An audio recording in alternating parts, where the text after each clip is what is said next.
Hi guys, it's your girl Shonna here, and it has been one complete year since I have completed my doctoral program. Woohoo! One down, two more to go. But I want to tell you guys about a conversation I had with my grandmother. So I went to her house last week, and she asked me how I was doing and all the regular stuff that grandmas would ask. And I told her that I was finishing my first year of my doctorate. She said, "Oh, you're going to be a doctor?" I said, "Yeah, I'm studying to get my doctorate." She says, "Yeah, so a doctor in what?" I said, "A doctor in social work." She said, "That's not a doctor." I said, started laughing. I said, "Yeah, it is a doctor." She said, "Well, you ain't dealing with nobody's body."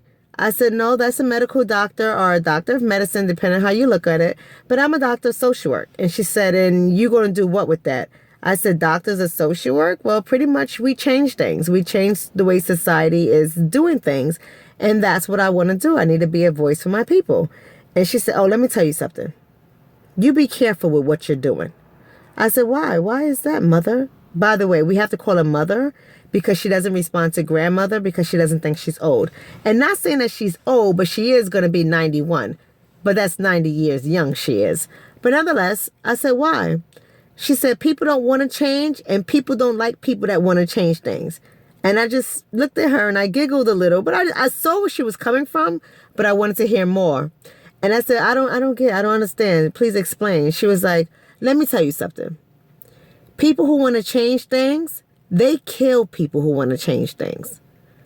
And I said, "Okay, I see your point, but if we don't stand for something, we'll fall for everything, and somebody has got to initiate the change." She said, "Baby, everybody who has gone out there to initiate change, they're all dead.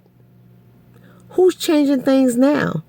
I said, "There are people who are trying to change things now." She was like, "Yeah, like I said, don't nobody want to see change. And they kill people that change things." She said, "I'm going to tell you like this. I was so happy when I saw a black man run for president.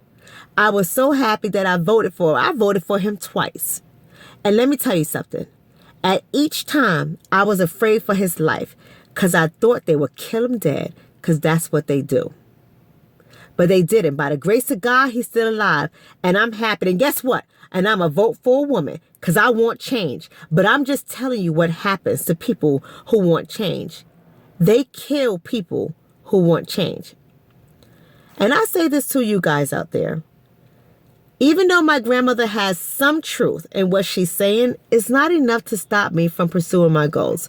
It's not enough to stop me from being a voice. It's not enough to stop me from initiating change. And if I lose my life that way, then that was God's design. I cannot let that stop me from doing what I'm called to do. So if you guys have goals, if you guys have visions, if you guys have a path that you feel you are divinely set on, you got to go for it. You cannot be afraid to change. You cannot be afraid to live out loud. You cannot be afraid to be bold.